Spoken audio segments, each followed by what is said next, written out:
तो क्या बिहार में चुनाव का बहिष्कार होगा? जी हां, एसआईआर का मुद्दा ऐसा छाया हुआ है कि इसको लेकर रोजाना कोई ना कोई बात निकलकर सामने आती है। विपक्ष का हल्ला बोल लगातार जारी है। सड़क से लेकर संसद तक ये हल्ला देखने को मिल रहा है। बिहार विधानसभा में रोजाना जब से मॉनसून सत्र की शुरुआत हुई है तब से ये हल्ला मच रहा है। अब देखिए, इसी बीच तेजस्वी ने बड़ा बयान दे दिया है कि उन्होंने कह दिया है कि अब हमें सोचना पड़ेगा कि क्या हम बिहार विधानसभा का जो चुनाव होगा उसमें उतरे या फिर नहीं उतरे। देखिए, अभी फिलहाल तो तेजस्वी का बयान है, इस पर उन्होंने कहा है कि वो मंथन करेंगे, बाकी पार्टियों से बातचीत करेंगे, क्योंकि एसआईआर के मुद्दे को जिस तरह से विपक्ष ने उठाया है, उन्होंने कहा है कि जानबूझकर एसआईआर ऐसे समय कराया जा रहा है जबकि बहुत कम वक्त बचा है चुनाव के लिए।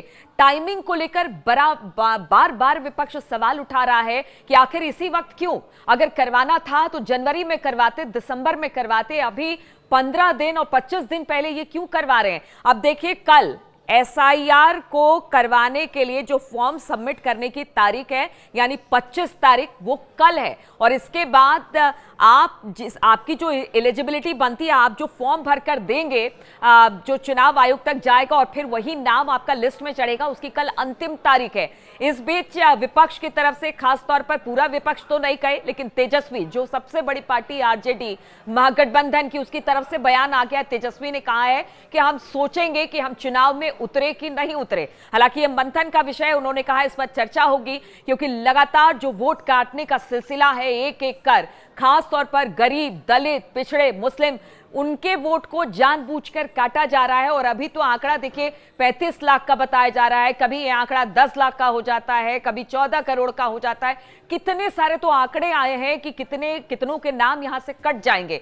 लेकिन ये आंकड़े लगातार विपक्ष के लिए एक बड़ा मुद्दा है। और इस बार अगर बिहार विधानसभा चुनाव की बात की जाए तो एक बड़ा मुद्दा हो सकता है एसआईआर का। हालांकि इसके लिए लड़ाई लगातार लड़ी जा रही है। जो विपक्ष है वो सुप्रीम कोर्ट तक गया था, लेकिन सुप्रीम कोर्ट ने भी कहा कि देखिए, एसआईआर ठीक है और इस पर जिस तरह से जो प्रक्रिया चुनाव आयोग की तरफ से चलाई जा रही है वो उसी तरह से चलाई जाएगी, यानी कि इसे रोका नहीं गया है। अब विपक्ष लगातार इसे लेकर मुखर है कि ऐसे में चुनाव होगा क्यों, कैसे होगा, क्योंकि चुनाव आयोग ने जो हलफनामा दिया उसमें बहुत सारे सवाल उठाए गए हैं। लेकिन अब उस हलफनामे पर भी सवाल उठ रहे हैं कि ऐसे कैसे हो सकता है।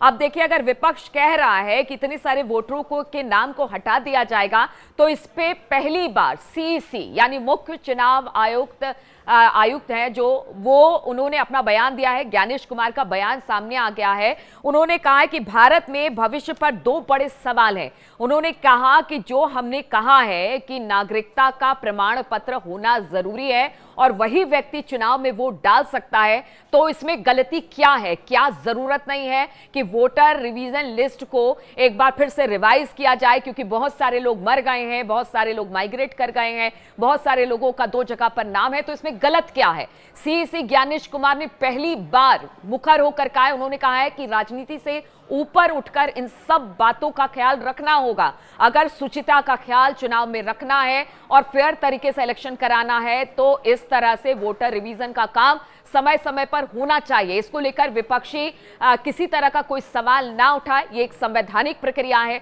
और उसी के तहत ये सब कुछ किया जा रहा है। लेकिन देखिए, इसी बीच विपक्ष का जबरदस्त हंगामा पटना से लेकर दिल्ली तक देखने को मिल रहा है। और ऐसे में तेजस्वी का ये बयान कि देखिए, आने वाले समय में हम ये सोचेंगे कि क्या हम बिहार विधानसभा में उतरे या फिर नहीं उतरे, यानी बहिष्कार की बात वो कर रहे हैं। अब ये बहिष्कार की बात कहां जाएगी, एसआईआर का मुद्दा कहां जाएगा, किस तरह से इस मुद्दे को उठाया जाएगा, किस तरह से इसको लेकर चुनाव में जाया जाएगा, ये आगे आने वाले दिनों में स्पष्ट हो जाएगा कि किससे इसको फायदा होता है, किससे इसको नुकसान होता है।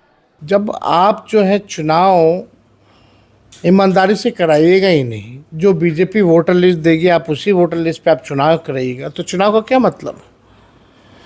इलेक्शन कमीशन को बोल दे, एक्सटेंशन दे दे सरकार को।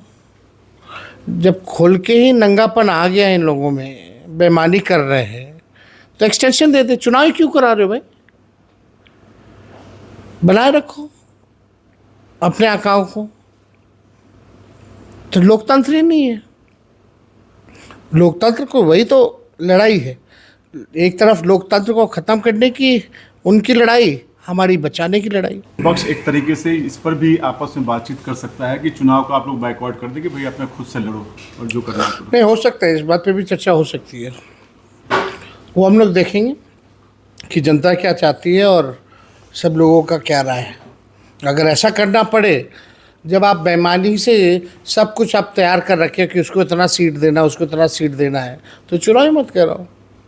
तो इस पर देखा जाएगा क्या करना।